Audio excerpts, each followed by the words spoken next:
എല്ലാവർക്കും നമസ്കാരം. കേരള ഹൈക്കോടതി അസിസ്റ്റന്റ് എക്സാമിന്റെ ലെക്ചർ സീരീസിലെ മറ്റൊരു വീഡിയോയിലേക്ക് എല്ലാവർക്കും സ്വാഗതം. നമ്മളിവിടെ ഇന്ത്യൻ പോളിറ്റി എന്ന വിഷയവുമായി ബന്ധപ്പെട്ട ഇമ്പോർട്ടന്റ് ആയിട്ടുള്ള കുറച്ച് MCQs ആണ് ഡിസ്കസ് ചെയ്യുന്നത്.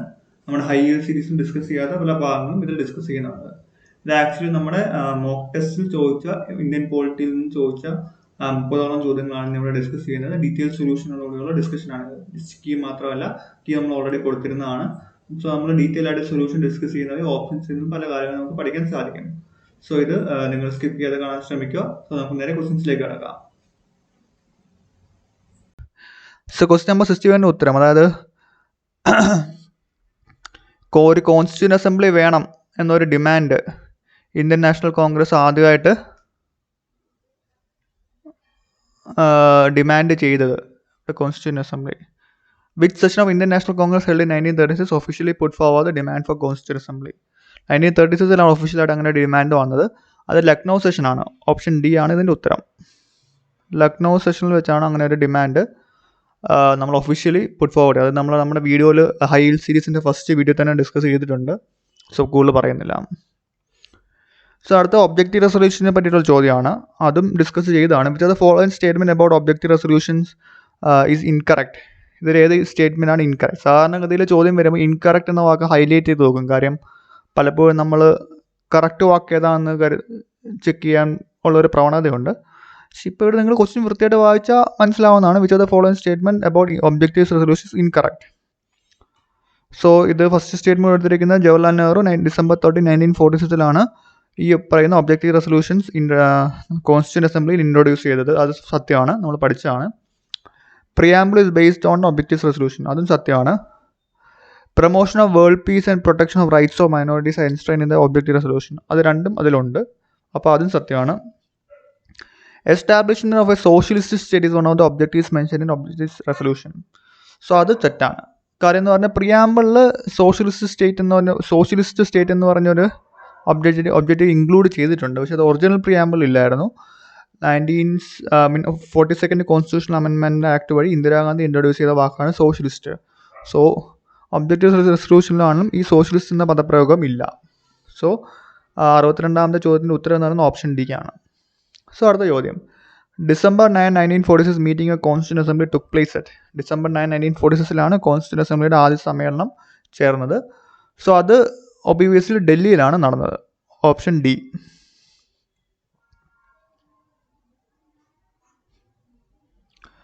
സോ അടുത്ത 64ാമത്തെ ചോദ്യം, അത് വളരെ വളരെ വളരെ എളുപ്പമുള്ള ചോദ്യമാണ്. First law minister of independent India. അതുപോലത്തെ സിമ്പിളായിട്ടുള്ള ചോദ്യങ്ങളും പ്രതീക്ഷിക്കാവുന്നതാണ്. ഇപ്പോഴത്തെ കറണ്ട് ലോ മിനിസ്റ്റർ എന്ന് ചിലപ്പോൾ ചോദിക്കാം. അങ്ങനെയുള്ള ചോദ്യങ്ങളും വരുന്നതാണ്. സോ ഇൻഡിപെൻഡൻറ്റ് ഇന്ത്യയുടെ ആദ്യത്തെ ലോ മിനിസ്റ്റർ എന്ന് പറയുന്നത് ഡോക്ടർ BR അംബേദ്കർ ആണ്. Option A. അടുത്തത്, provision of joint sitting of 2 houses of parliament mention in Indian constitution is borrowed from? ഈ ജോയിന്റ് സിറ്റിംഗ് എന്ന പ്രൊവിഷൻ ഏത് രാജ്യത്തിൻ്റെ കോൺസ്റ്റിറ്റ്യൂഷനിൽ നിന്നാണ് നമ്മൾ എടുത്തത്? അതിൻ്റെ ഉത്തരം നമ്മൾ ഓൾറെഡി ഡിസ്കസ് ചെയ്തതാണ്. എന്തൊക്കെ? ഓപ്ഷൻ ബി ഓസ്ട്രേലിയ ആണ്. എനിക്കൊന്ന് ഹൈ സീരീസിൻ്റെ ക്ലാസ് നമ്പർ 2 ഈ പറയുന്ന പ്രൊവിഷൻസിനെ പറ്റി മാത്രം ഡിസ്കസ് ചെയ്യുന്നുണ്ട് ചെയ്തൊരു വീഡിയോ ആണ്. സോ അത് തീർച്ചയായിട്ടും കാണേണ്ടതാണ്. Question number 66, which of the following statements about constituent assembly is incorrect? തെറ്റായ സ്റ്റേറ്റ്മെന്റ് ഇതിൽ ഏതാണെന്ന് നോക്കുക. സോ ഇതിൽ തെറ്റായ സ്റ്റേറ്റ്മെന്റ് എന്ന് പറയുന്നത് ഓപ്ഷൻ എ ആണ്. എന്തുകൊണ്ട് തെറ്റാന്ന് ചോദിക്കുവാണെങ്കിൽ കോൺസ്റ്റിറ്റ്യൂന്റ് അസംബ്ലിയിലത്തെ മെമ്പേഴ്സ് ഇൻഡയറക്ട്ലി ഇലക്റ്റഡ് ആണ്. ഈ പ്രൊവിൻഷ്യൽ ലെജിസ്ലേച്ചേഴ്സ് ഇൻഡയറക്റ്റ് അവർ സെലക്ട് ചെയ്തിട്ടാണ് ഈ കോൺസ്റ്റിറ്റ്യൂന്റ് അസംബ്ലി മെമ്പേഴ്സിനെ സെലക്ട് ആയത്. അതല്ലാതെ ഡയറക്ട്ലി ആളുകൾ അല്ലെങ്കിൽ കോമൺ മാൻ സെലക്ട് ചെയ്തതല്ല. ഇപ്പം so question number option A തെറ്റാണ്. ഇൻഡയറക്ട്ലി ആണ് ശരിക്കും വരേണ്ടത്. Indirectly elected by members of provincial legislature എന്നാണ് വരേണ്ടത്. അടുത്ത ഓപ്ഷൻസ് ഒക്കെ അപ്പം ബാക്കിയുള്ള 3 ഓപ്ഷൻസ് കറക്റ്റാണ്. ജസ്റ്റ് ഒന്ന് വായിച്ച് നോക്കുക. കോൺസ്റ്റിറ്റ്യൂന്റ് അസംബ്ലി ക്യാബിനറ്റ് മിഷൻ്റെ പ്രപ്പോസൽസ് അനുസരിച്ചാണ് വന്നത്. സോ അത് കറക്റ്റാണ്. പിന്നെ 284 മെമ്പേഴ്സാണ് കോൺസ്റ്റിറ്റ്യൂഷൻ സൈൻ ചെയ്ത. അത് January 24, 1950 സൈൻ ചെയ്ത സമയത്ത് 284 മെമ്പേഴ്സാണ് സൈൻ ചെയ്തത്. പിന്നെ കോൺസ്റ്റിറ്റ്യൂവൻ്റ് അസംബ്ലിയാണ്. അത് കമൻസ് ചെയ്ത സമയത്ത് ടോട്ടൽ മെമ്പർഷിപ്പ് 389 ആയിരുന്നു. അതിന് പാർട്ടീഷൻ സമയമായപ്പോഴേക്കിന് അത് റെഡ്യൂസ് ചെയ്ത് 299 അപ്പോൾ ഈ നമ്പറിലൊക്കെ എന്തെങ്കിലും തെറ്റുണ്ടെങ്കിൽ നിങ്ങൾ കറക്ഷൻ ഉണ്ടെങ്കിൽ പറയുക, നമ്മൾ കറക്റ്റ് ചെയ്യാവുന്നതാണ്. ഇപ്പം നമ്മൾ അറിയാവുന്ന വെച്ച് ഇതാണ് correct.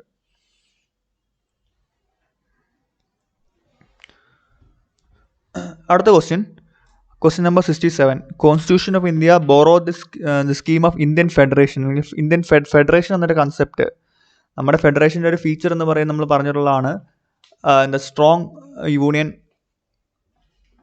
Federation with a strong union, അല്ലെങ്കിൽ സ്ട്രോങ് സെൻറ്റർ, അല്ലെങ്കിൽ സെൻറ്ററിലേക്ക് ഒരു ടിൽട്ടുള്ള ഒരു ഫെഡറേഷൻ. എപ്പോഴും നമ്മുടെ യൂണിയൻ ഗവൺമെൻറ് അല്ലെങ്കിൽ സെൻട്രൽ ഗവൺമെൻറ് ആണ് കുറേ കൂടെ പവർഫുൾ ആയിട്ടുള്ള, നമ്മുടെ ഫെഡറൽ സ്ട്രക്ചറിനകത്ത് സ്റ്റേറ്റ്സിനേക്കാളും കൂടുതൽ പവർഫുൾ ആയിട്ടുള്ള നമ്മുടെ സെൻട്രൽ ഗവൺമെൻറ് അല്ലെങ്കിൽ യൂണിയൻ ഗവൺമെൻറ് ആണ്. സോ അങ്ങനെ ഒരു ടൈപ്പ് ഓഫ് ഫെഡറേഷൻ നമ്മൾ ബോറോ ചെയ്ത് കാനഡയിൽ നിന്നാണ്. 68ാമത്തെ ചോദ്യം, provision of emergency power of the president is borrowed from. പ്രസിഡന്റിന്റെ എമർജൻസി പവർ എന്ന പ്രൊവിഷൻ അല്ലെങ്കിൽ പ്രൊസീജിയർ ഓഫ് എമർജൻസി അത് ബോറോ ചെയ്ത് ജർമ്മനിയുടെ പഴയകാല വീമർ കോൺസ്റ്റിറ്റ്യൂഷനിൽ നിന്നാണ്. അത് ബോറോ. ഓപ്ഷൻ സി ആണ് അതിൻ്റെ ഉത്തരം. സോ അടുത്ത ചോദ്യം വളരെ എളുപ്പമാണ്. Provision of allocation Rajya Sabha seats to various states is contained എന്നാണ് കൊടുക്കേണ്ടത്. നമ്മൾ കണ്ടിന്യൂ എന്നിവിടെ കൊടുത്തത് കണ്ടെയ്ൻഡ് ഇൻ. ഏത് ഷെഡ്യൂളിലാണ് ഈ പറയുന്ന പ്രൊവിഷൻ്റെ ഡീറ്റെയിൽസ് കൊടുത്തിട്ടുള്ളത്? രാജ്യസഭയിലേക്കുള്ള സീറ്റ്സിൻ്റെ ഒരു അലൊക്കേഷൻ, സ്റ്റേറ്റ്സിനും യൂണിയൻ ടെറിട്ടറീസിനും ആയിട്ടുള്ള സീറ്റ് അലൊക്കേഷൻ കൊടുത്തിരിക്കുന്നത് ഷെഡ്യൂൾ 4 ഓപ്ഷൻ ബി ആണ് ഇതിൻ്റെ ഉത്തരം. ഈ ഷെഡ്യൂൾസിൽ എന്തൊക്കെയാണ് അതിൻ്റെ ആ ഒരു ടേബിൾ പോലെ നിങ്ങൾ പഠിച്ചു പോകേണ്ടതാണ്. നമ്മൾ ഡിസ്കസ് ചെയ്തിട്ടില്ലെന്ന് തോന്നുന്നു. പറ്റുവാണെങ്കിൽ അടുത്ത വീഡിയോസ് ഡിസ്കസ് ചെയ്യുന്നതായിരിക്കും. അല്ലെങ്കിൽ നിങ്ങൾ തീർച്ചയായിട്ടും പഠിക്കേണ്ട കുറച്ച് ടോപ്പിക്സ് ആണ് ഇതൊക്കെ, ഷെഡ്യൂൾസ്, പാർട്ടുകൾ, അതൊക്കെ. ഇനി question number 70. Number of official languages contain in 8th schedule of Indian constitution. So 8th ഷെഡ്യൂളാണ് നമ്മൾ ഒഫീഷ്യൽ ലാംഗ്വേജസ് ഉള്ളത്, ഒഫീഷ്യൽ ലാംഗ്വേജസിന് ലിസ്റ്റ് ഉള്ളത്. സോ ടോട്ടൽ നമുക്ക് 22 ഒഫീഷ്യൽ ലാംഗ്വേജസ് ആണ് ആസ് ഓഫ് നൗ അംഗീകരിച്ചിരിക്കുന്നത്. Option C. സോ അടുത്ത 9th schedule was introduce by which are the following constitutional amendments. ഈ 9th ഷെഡ്യൂൾ എന്ന് പറയുന്നത് നമ്മൾ പലപ്പോഴും നമ്മുടെ ഈ ജുഡീഷ്യൽ റിവ്യൂ അല്ലെങ്കിൽ കോടതി ചോദ്യം ചെയ്യാതിരിക്കാൻ വേണ്ടി പല കാര്യങ്ങളും നമ്മൾ 9th ഷെഡ്യൂളിൽ കൊണ്ടിടുന്ന ഒരു പതിവുണ്ടായിരുന്നു.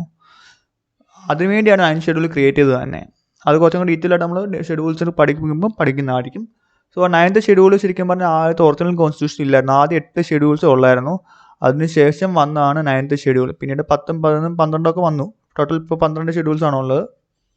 1 + 2. ആദ്യം 8 ഉണ്ടായിരുന്നു. പിന്നെ 9th ഷെഡ്യൂൾ വന്നു.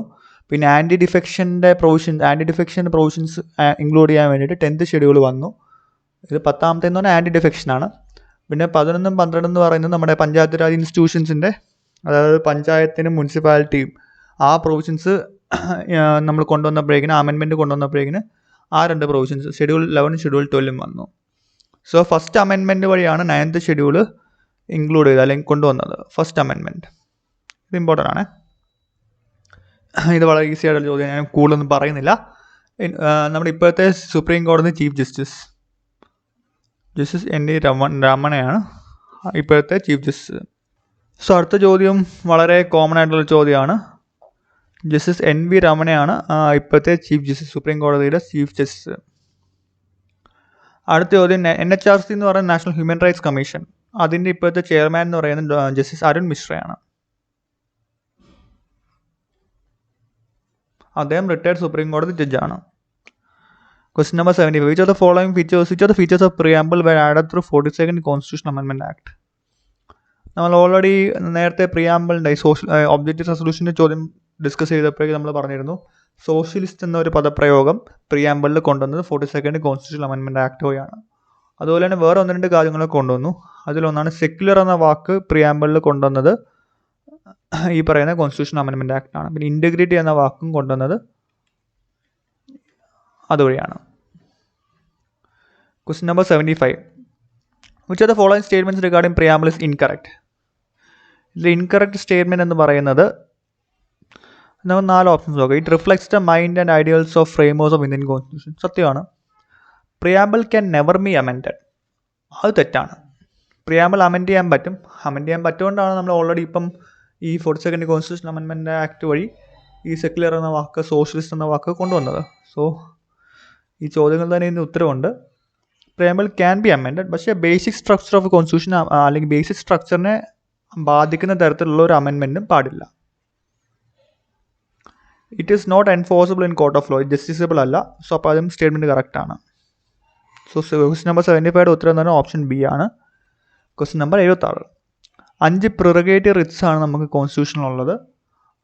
അത് ഗ്യാരണ്ടി ചെയ്യുന്നത് റൈറ്റ് കോൺസ്റ്റിറ്റ്യൂഷണൽ റൈറ്റ്സ് എന്ന ആർട്ടിക്കിൾ 32 വഴിയാണ് ഈ 5 റിറ്റ്സ് നമുക്ക് അവൈലബിൾ ആയിട്ടുള്ളത്. Article 32 option B. ഇനി അടുത്ത ക്വസ്റ്റ്യൻ നമ്പർ 77 ആണ്. കുറച്ചും കൂടി കൺസെപ്റ്റലായിട്ടുള്ള ചോദ്യമാണ്. Theory of fundamental rights implies 4 option. Sovereignty of people അല്ല, ഈക്വൽ ഓപ്പർച്യൂണിറ്റീസ് ഫോർ ഓൾ അല്ല, ഈക്വാലിറ്റി ബിഫോർ ലോ അല്ല. ഈ തിയറി ഓഫ് ഫണ്ടമെൻ്റൽ റൈറ്റ്സ് എന്ന് പറയുന്നത് ഒരു ഗവൺമെൻറ്റിന് ഉള്ള ഒരു ലിമിറ്റേഷൻ, ഗവൺമെൻറ്റിന് എന്താ പറയുക, ഒരുപാട് അങ്ങനെ ഒട്ടും അൺറെസ്ട്രിക്റ്റഡ് പവേഴ്സ് ഇല്ല എന്നൊരു കൺസെപ്റ്റാണ് ഫണ്ടമെൻ്റൽ റൈറ്റ്സ് വഴി ഉള്ളത്.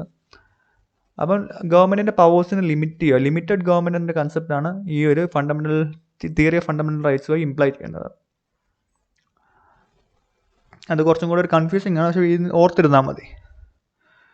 Question number 78, liquor ban implemented by various state governments are aimed at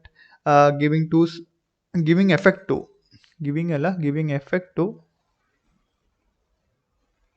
certain explicit provisions mentioned in.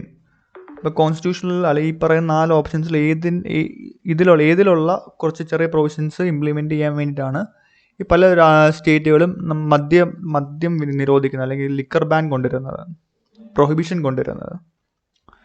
Fundamental റൈറ്റ്സിൽ അങ്ങനെ എക്സ്പ്ലിസിറ്റ് ആയിട്ടൊന്നും കൊടുത്തിട്ടില്ല, ഫണ്ടമെൻ്റൽ ഡ്യൂട്ടീസിൽ അങ്ങനെ എക്സ്പ്ലിസിറ്റ് ആയിട്ട് കൊടുത്തിട്ടില്ല. പക്ഷേ DPSPയിൽ എക്സ്പ്ലിസിറ്റ് ആയിട്ട് കൊടുത്തിട്ടുണ്ട്. DPSP അതായത് ഡയറക്റ്റീവ് പ്രിൻസിപ്പിൾസ് ഓഫ് സ്റ്റേറ്റ് പോളിസിയിലെ ഒരു പർട്ടിക്കുലർ ആർട്ടിക്കിളിനകത്ത് പ്രൊഹിബിഷൻ ഓഫ് ലിക്കർ, അതായത് ഗാന്ധിയൻ കൺസെപ്റ്റാണ്, ഒരു പ്രൊഹിബിഷൻ ഓഫ് ലിക്കർ കൊണ്ടുവരണം എന്നൊരു സജഷൻ കൊടുത്തിട്ടുണ്ട്. DPSP ശരിക്കും പറയാൻ എൻഫോഴ്സിബിൾ അല്ല, പക്ഷേ സ്റ്റേറ്റുകൾക്ക് ബൈ ലോ എൻഫോഴ്സ് ചെയ്യാൻ പറ്റുന്നതാണ്. സോ DPSPയിലാണ് ആ പർട്ടിക്കുലർ പ്രൊവിഷൻ കൊടുത്തിരിക്കുന്നത്. ഓപ്ഷൻ സി ആണ് അതിൻ്റെ ഉത്തരം. സോ ആർട്ടിക്കിൾ 4 DPSPയിലുള്ള ആർട്ടിക്കിൾ 47 ഇങ്ങനെ ഒരു പ്രൊവിഷൻ കൊടുത്തിട്ടുള്ളത്. ഇത് ഗാന്ധിയൻ ഐഡിയോളജിയുടെ ഭാഗമായിട്ട് ഇൻട്രൊഡ്യൂസ് ചെയ്തിരിക്കുന്ന ഒരു പ്രൊവിഷനാണ്. ഇനി ക്വസ്റ്റ്യൻ നമ്പർ 79 നമുക്ക് നോക്കാം. ഇതും വളരെ കോമൺ ആണ്, ഓർത്തിരിക്കേണ്ട ഒരു സംഭവമാണ്. Which of the following judgments of the Supreme Court recognise right to privacy as intrinsic part of fundamental rights guaranteed under Article 20 of Indian Constitution, right to life and personal liberty. So right to privacy എന്നൊരു fundamental rights ആണ് എന്ന് ഉറപ്പിച്ച് പറഞ്ഞ അല്ലെങ്കിൽ explicit ആയിട്ട് പറഞ്ഞ judgement എന്ന് പറയുന്നത് 2017 KS പുട്ടുസ്വാമി കേസ് ജഡ്ജ്മെൻ്റ് ആണ്. ബാക്കിയുള്ള ജഡ്ജ്മെൻ്റ് ഒക്കെ എന്താണ് നമ്മൾ ഡീറ്റെയിൽ ആയിട്ട് ഒരു ക്ലാസ്സിൽ പഠിക്കുന്നതാണ്, അതുകൊണ്ട് ഞാൻ കൂടുതൽ പോകുന്നില്ല. ഓപ്ഷൻ സി ആണ് ഇതിൻ്റെ ഉത്തരം. Question number 80, which of the following fundamental rights are not available to foreigners? 4 options ഉണ്ട്. ഇപ്പോൾ ഇതിനകത്ത് ഫോറിനേഴ്സിന് അവൈലബിൾ അല്ലാത്ത ഫണ്ടമെൻ്റൽ റൈറ്റ് എന്ന് പറയുന്നത് ഓപ്ഷൻ എ ആണോ, ബി ആണോ, സി ആണോ, ഡി ആണോ നമുക്ക് കണ്ടുപിടിക്കേണ്ടിയിരിക്കുന്നത്. So right to elementary education എല്ലാവർക്കും അവൈലബിൾ ആണ്. Equality before law and equal protection of law അതും എല്ലാവർക്കും ഫോറിനേഴ്സ് ഉൾപ്പെടെ എല്ലാവർക്കും അവൈലബിൾ ആണ്. Freedom of conscience and free profession practice and propagation of religion article 25 അതും എല്ലാവർക്കും അവൈലബിൾ ആണ്. സോ ഓപ്ഷൻ ഡി ആണ് ഫോറിനേഴ്സിന് അവൈലബിൾ അല്ലാത്ത fundamental rights. Prohibition of discrimination on grounds of religion, race, caste, sex or place of birth article 15 അത് ഫോറിനേഴ്സിന് available അല്ല. So option D ആണ് എൻ്റെ ഉത്തരം. ഞാൻ ഇവിടെ ടിക്കറ്റ് വെച്ചെന്ന് പറഞ്ഞാൽ അത് ആണ് ഓപ്ഷൻ ഉത്തരം എന്ന് കരുതരുത്. സർക്കിൾ ചെയ്ത് ടിക്കറ്റ് ഇരിക്കുന്ന ഓപ്ഷൻ ഡി ആണ് ഇതിൻ്റെ ഉത്തരം. Question number 81, which of the following fundamental rights are also available to foreigners? വീണ്ടും അത് തന്നെ, നേരത്തെ അവൈലബിൾ അല്ലാത്ത ഫണ്ടമെൻ്റൽ റൈറ്റ് ഏതാണെന്ന് ചോദിച്ചു, ഇപ്പോൾ അവൈലബിൾ ആയിട്ടുള്ള ഫണ്ടമെൻ്റൽ റൈറ്റ് ഏതാണെന്നാണ് ചോദിച്ചിരിക്കുന്നത്. സോ ഇതിൽ അവൈലബിൾ ആയിട്ടുള്ള ഫണ്ടമെൻ്റൽ റൈറ്റ് എന്ന് പറയുന്നത് ആർട്ടിക്കിൾ 26 ഫോറിനേഴ്സിന് അവൈലബിൾ ആണ്. അത് freedom to manage religious affairs അതാണ് ആർട്ടിക്കിൾ 26, അത് അവൈലബിൾ ആണ്. ആർട്ടിക്കിൾ 19 ഫ്രീഡം 6 ഫ്രീഡം ഉണ്ടല്ലോ, അതിലെല്ലാം ഒന്നും ഫോറിനേഴ്സിന് അവൈലബിൾ അല്ല. സോ ആർട്ടിക്കിൾ 29 30 ആണ് മൈനോറിറ്റീസിനുള്ള cultural and educational rights. Article 20 എന്ന് പറഞ്ഞാൽ അവർക്ക് മൈനോറിറ്റീസിന് അവരുടെ സ്ക്രിപ്റ്റ് അവരുടെ ലാംഗ്വേജ് ഒക്കെ സേവ് ചെയ്യാം. ആർട്ടിക്കിൾ 30 എന്ന് പറഞ്ഞാൽ മൈനോറിറ്റീസിന് സ്വന്തമായിട്ട് ഇൻസ്റ്റിറ്റ്യൂഷൻസ് സ്റ്റാർട്ട് ചെയ്യാം, എഡ്യൂക്കേഷണൽ ഇൻസ്റ്റിറ്റ്യൂഷൻസ് തുടങ്ങാനുള്ള ഒരു റൈറ്റ്. ഇതൊന്നും ഫോറിനേഴ്സിന് അവൈലബിൾ അല്ല. പക്ഷേ ആർട്ടിക്കിൾ 25 26 ഫ്രീഡം ഈ റിലീജിയൻ നമ്മുടെ ഫ്രീഡം ഓഫ് റിലീജിയൻ്റെ ഭാഗമായിട്ടുള്ള ആർട്ടിക്കിൾ 25 26 അവൈലബിൾ ആണ്. ഇനി നമുക്ക് ഏതൊക്കെ അവൈലബിൾ അല്ല, ഏതൊക്കെ അവൈലബിൾ ആണെന്ന ചാർട്ടൊക്കെ ഉണ്ട്. പറ്റുവാണെങ്കിൽ നിങ്ങൾ പഠിക്കാൻ ശ്രമിക്കുക, അല്ലെങ്കിൽ നമുക്ക് ടൈം കിട്ടുവാണെങ്കിൽ അത് നമ്മൾ മെൻഷൻ ചെയ്യുന്നതായിരിക്കും. Question number 82. Which are the following is not a feature of federal character of Indian constitution. ഇനി ഫെഡറൽ ക്യാരക്ടറിൻ്റെ ക്യാരക്ടറിസ്റ്റിക് അല്ലാത്ത ഫീച്ചർ ഇതിൽ ഏതാണെന്ന് നോക്കുക. ഇൻറ്റിഗ്രേറ്റഡ് ജുഡീഷ്യറി ഉണ്ട്, ബൈക്യാമറലിസം ഉണ്ട്. അപ്പം താഴേന്ന് മുകളിലോട്ട് പോകാം. ഫെഡറൽ പോളിറ്റി അല്ലെങ്കിൽ ഫെഡറൽ ക്യാരക്ടറിൻ്റെ ഭാഗമാണ് റിജിഡ് കോൺസ്റ്റിറ്റ്യൂഷൻ. റിജിഡ് ആയിട്ടുള്ള കോൺസ്റ്റിറ്റ്യൂഷൻ വേണം. റിട്ടൺ കോൺസ്റ്റിറ്റ്യൂഷനും ഫെഡറൽ ക്യാരക്ടറിൻ്റെ ഭാഗമാണ്. ബൈക്യാമറലിസം, അതായത് രാജ്യസഭ എന്ന് പറഞ്ഞാൽ സ്റ്റേറ്റ്സിന് വേണ്ടിയിട്ടുള്ളതല്ലേ, സോ അതും ഫെഡറൽ ക്യാരക്ടറിൻ്റെ ഭാഗമാണ്. പക്ഷേ ഇൻറ്റിഗ്രേറ്റഡ് ജുഡീഷ്യറി ഫെഡറൽ ക്യാരക്ടറിൻ്റെ ഭാഗമല്ല. ഇൻഡിപെൻഡൻറ്റ് ജുഡീഷ്യറി ഫെഡറൽ ക്യാരക്ടറിൻ്റെ ഭാഗമാണ്, പക്ഷേ ഇൻറ്റിഗ്രേറ്റഡ് ജുഡീഷ്യറി ഫെഡറൽ ക്യാരക്ടറിൻ്റെ ഭാഗമല്ല. സോ ഓപ്ഷൻ എ ആണ് ഇതിൻ്റെ ഉത്തരം. ഇനി അടുത്ത ചോദ്യം നേരെ തിരിച്ചാണ്. Which are the following is not a feature of unitary character of Indian constitution. Unitary character, അതായത് സ്ട്രോങ്സ് അല്ലെങ്കിൽ യൂണിറ്ററി ക്യാരക്ടറിൻ്റെ ഭാഗമല്ലാത്ത ഫീച്ചർ ഏതാണെന്ന് നോക്കുക. സിംഗിൾ സിറ്റിസൺഷിപ്പ് തീർച്ചയായിട്ടും യൂണിറ്ററി ക്യാരക്ടറിൻ്റെ ഭാഗമാണ്. ഓൾ ഇന്ത്യ സർവീസിന് യൂണിറ്ററി ക്യാരക്ടറിൻ്റെ ഭാഗമാണ്. Appointment of governor by president, ആ ഒരു മെത്തേഡും യൂണിറ്ററി ക്യാരക്ടറിൻ്റെ ഭാഗമാണ്. സോ ഇൻഡിപെൻഡൻറ്റ് ജുഡീഷ്യറി നമ്മൾ നേരത്തെ പറഞ്ഞ് അവിടെ തന്നെ മെൻഷൻ ചെയ്തതാണ്. ഇൻഡിപെൻഡൻറ്റ് ജുഡീഷ്യറി യൂണിറ്ററി ക്യാരക്ടറിൻ്റെ ഭാഗമല്ല, അത് ഫെഡറൽ ക്യാരക്ടറിൻ്റെ ഭാഗമാണ്. സോ ഓപ്ഷൻ സി ആണ് ഇതിൻ്റെ ഉത്തരം. Question number 84. Which of the following statement is incorrect. തെറ്റായ സ്റ്റേറ്റ്മെൻറ്റ് ഏതാണെന്ന് നോക്കുക. ഇതിൽ തെറ്റായ സ്റ്റേറ്റ്മെൻറ്റ് എന്ന് പറയുന്നത് ഓപ്ഷൻ സി ആണ്. ഇതിൽ കൊടുത്തേക്ക് fundamental rights are not qualified but absolute. നേരെ തിരിച്ചാണ് വരേണ്ടത്. ഫണ്ടമെൻ്റൽ റൈറ്റ്സ് ഒരിക്കലും അബ്സല്യൂട്ട് അല്ല, ക്വാളിഫൈഡ് ആണ്. ക്വാളിഫൈഡ് ആകാൻ കാര്യം എന്ന് പറഞ്ഞാൽ ഒരുപാട് റെസ്ട്രിക്ഷൻസ് ഉണ്ട്. ആ സർട്ടൻ റെസ്ട്രിക്ഷൻസ് നിന്നുകൊണ്ടുള്ള റൈറ്റ്സ് നമുക്ക് എൻജോയ് ചെയ്യാൻ പറ്റത്തുള്ളൂ. അതുകൊണ്ട് അത് ക്വാളിഫൈഡ് ആണ്, ഇറ്റ്സ് നോട്ട് അബ്സല്യൂട്ട്. ഓർത്തിരിക്കുക, fundamental rights are not absolute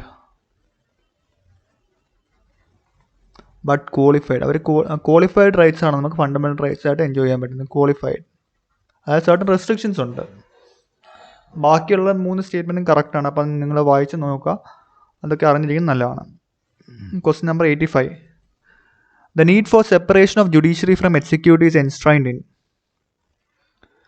judiciary എക്സിക്യൂട്ടീവിൽ നിന്നും വിഭജിക്കുക അല്ലെങ്കിൽ സെപ്പറേറ്റ് ചെയ്യണം എന്നുള്ളൊരു കൺസെപ്റ്റ് കൊടുത്തിരിക്കുന്നത് article 51 article 51 DPSP, directive principles of state പോളിസിയുടെ ഭാഗമാണ്. സോ ഇതിൻ്റെ ഉത്തരം ഓപ്ഷൻ സി, ഡയറക്റ്റീവ് പ്രിൻസിപ്പിൾസ് ആണ്. ഇനി റോങ്ലി മാച്ച്ഡ് പെയർ ഏതാണെന്ന് നോക്കുക. 4 ആർട്ടിക്കിൾസ് ഉണ്ട്. നമ്മൾ ഈ ഡയറക്റ്റീവ് പ്രിൻസിപ്പിൾസൊക്കെ ഇമ്പോർട്ടൻ്റ് ആർട്ടിക്കിളൊക്കെ ഓർത്തിരിക്കുന്നതല്ലാണ്. 4 ഓപ്ഷൻസ് ഉണ്ട്. ആർട്ടിക്കിൾ 44 യൂണിഫോം സിവിൽ കോഡിനെ പറ്റി പ്രതിപാദിക്കുന്നുണ്ട്. സോ ആർട്ടിക്കിൾ 44 കറക്റ്റാണ്. ഒരു കാര്യമുണ്ട്, നമ്മൾ നേരത്തെ പറഞ്ഞു, ചെറിയൊരു കറക്ഷൻ ഉണ്ട്. ഈ separation of judiciary from executive എന്ന് പറയുന്നത് ആർട്ടിക്കിൾ 50 ആണ്. പെട്ടെന്ന് ഓർക്കാൻ കാര്യം ആർട്ടിക്കിൾ 51 ആണ്, പ്രൊമോഷൻ ഓഫ് ഇൻ്റർനാഷണൽ പീസ്. ഇത് കറക്റ്റാണ്. ഇൻ്റർനാഷണൽ പീസ് പ്രൊമോട്ട് ചെയ്യണമെന്ന് പറയുന്ന ആർട്ടിക്കിൾ 51, അതും DPSPയുടെ ഭാഗമാണ്. ഇതൊക്കെ DPSP ആണ്. ആർട്ടിക്കിൾ 39 ആണ്, ഫ്രീ ലീഗൽ എയ്ഡ് വേണമെന്ന് പറയുന്നത്, അതും കറക്റ്റാണ്. D ആണ് ഇതിൽ തെറ്റായിട്ട് മാച്ച്ഡ് ആയിട്ടുള്ള പേര്. കാര്യം ആർട്ടിക്കിൾ 47 പ്രോഹിബിറ്റ് സ്ലോട്ടർ ഓഫ് കൗ എന്ന് പറയുന്നത്. ഈ സ്ലോട്ടർ ഓഫ് കൗ പ്രോഹിബിറ്റ് ചെയ്യണമെന്ന് പറയുന്നത് ആർട്ടിക്കിൾ 48 ഇത് 48 ആർട്ടിക്കിൾ 48 പറയുന്നത്. ഓപ്ഷൻ ഡി ആണ് ഇതിൻ്റെ ഉത്തരം. Question number 87. Which are the following directive principles is based on Gandhian ideology. So ഇത് നമ്മൾ അറിയണമെങ്കിൽ ഈ പറയുന്ന ആർട്ടിക്കിൾ ഏതൊക്കെ ഡയറക്റ്റീവ് പ്രിൻസിപ്പിൾസിനെ പറ്റിയാണ് പറയുന്നത് നമുക്കറിയണം. ഈ 43B എന്ന് പറയുന്നത് കോപ്പറേറ്റീവ് സൊസൈറ്റീസ് പ്രൊമോട്ട് ചെയ്യണം എന്ന് പറയുന്ന ആർട്ടിക്കിളാണ്. കോപ്പറേറ്റീവ് സൊസൈറ്റീസ് പ്രൊമോട്ട് ചെയ്യണം എന്ന് പറയുന്ന സംഗതി ഗാന്ധിയൻ ഐഡിയോളജിയുടെ ഭാഗമാണ്. സോ ഓപ്ഷൻ എ ആണ് ഇതിൻ്റെ ഉത്തരം.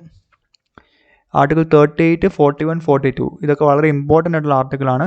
ഇത് welfare state, article 30 welfare state promote ചെയ്യണം എന്ന് പറയുന്നത്. ആർട്ടിക്കിൾ 41 എന്ന് പറഞ്ഞാൽ right to work and public assistance ആണ്. Article 42 maternity benefit. ജസ്റ്റ് പറഞ്ഞതേ ഉള്ളൂ, നിങ്ങൾ ജസ്റ്റ് ഒരു തവണ ഗൂഗിൾ ചെയ്ത് അതിൻ്റെ പ്രൊവിഷൻസ് എന്താണെന്ന് നിങ്ങളതിനെ നോട്ട് ചെയ്ത് വെക്കുക. ഇമ്പോർട്ടൻ്റ് ആണ്, അതുകൊണ്ടാണ് ഒന്നും കൂടി നിങ്ങളായിട്ട് നോക്കുമ്പോൾ നിങ്ങൾക്ക് ഓർത്തിരിക്കാൻ സാധിക്കും. ഇങ്ങനെ ഞാൻ പറഞ്ഞിട്ടുണ്ട്, ജസ്റ്റ് ഒന്ന് നോക്കുക. Question number 88. If High Court asks a district court to transfer a case dealt by it, this is an example of exercising. നമ്മൾ 5 റിട്ടിൻ്റെ കാര്യം പറഞ്ഞല്ലോ. Habeas corpus, quo warranto, certiorari, mandamus and prohibition. 5 റിട്ടിൻ്റെ കാര്യമാണ് ഞാൻ പറഞ്ഞത്. ഇതിൽ ഏത് പർട്ടിക്കുലർ റിട്ട് അനുസരിച്ചാണ് ഈ ഒരു കാര്യം ഹൈക്കോർട്ടിന് ലോവർ കോർട്ടിനോട് പറയാൻ പറ്റുന്നത്. സോ അതിൻ്റെ ഉത്തരം എന്ന് പറയുന്നത് സെർട്ടിയോറാറി, ഓപ്ഷൻ ബി ആണ്. ബാക്കിയുള്ള റിട്ടുകൾ എന്തൊക്കെയാണ് നമ്മൾ വീഡിയോയിൽ പറയുന്നുണ്ട്, അല്ലെങ്കിൽ നിങ്ങൾ ഒന്നും കൂടെ നോക്കുക. ഹേബിയസ് കോർപ്പസ് ഒക്കെ എന്താണെന്ന് അറിയാമല്ലോ, അയാളുടെ ബോഡി ജീവിച്ചിരിപ്പുണ്ടോ മരിച്ചാലും ആ ബോഡി പ്രൊഡ്യൂസ് ചെയ്യാൻ പറയുന്ന ഒരു റിട്ടാണ് ഹേബിയസ് കോർപ്പസ്. കോ വാറണ്ടോ എന്ന് പറഞ്ഞാൽ ആ ഒരു ക്വാളിഫിക്കേഷൻ ഉണ്ടോ എന്ന് നോക്കുന്നത്. മൻഡാമസ് എന്ന് പറഞ്ഞാൽ വി കമാൻഡ്. അതിൻ്റെ ഡീറ്റെയിൽ ആയിട്ട് ഞാൻ പറയുന്നത് കാര്യം ഇമ്പോർട്ടൻ്റ് ആണ്. സോ സെർട്ടിയോറാറി നമുക്ക് എന്താണെന്ന് ഓൾറെഡി ഇപ്പോൾ ഈ പറയുന്ന ചോദ്യത്തിൽ നിന്ന് മനസ്സിലായെന്ന് വിചാരിക്കുന്നു. Question number 89. Total number of fundamental duties enshrined in Indian Constitution. ഇപ്പോൾ ടോട്ടൽ 11 ഫണ്ടമെൻ്റൽ ഡ്യൂട്ടീസ് ഉണ്ട്. Question number 90. Residuary powers are vested with. Residuary powers union ഗവൺമെൻറ്റിൻ്റെ കയ്യിലാണ്. ഇത് കനേഡിയൻ പ്രൊവിഷനാണ്. കനേഡിയൻ കോൺസ്റ്റിറ്റ്യൂഷനിൽ നമ്മൾ ബോറോ ചെയ്തൊരു പ്രൊവിഷനാണ്. റെസിഡറി പവേഴ്സ് യൂണിയൻ ഗവൺമെൻറ്റിൻ്റെ കയ്യിലാണ്. യു എസ് എയിലൊക്കെ റെസിഡറി പവേഴ്സ് സ്റ്റേറ്റ് ഗവൺമെൻറ്റിൻ്റെ കയ്യിലാണ് വരുന്നത്.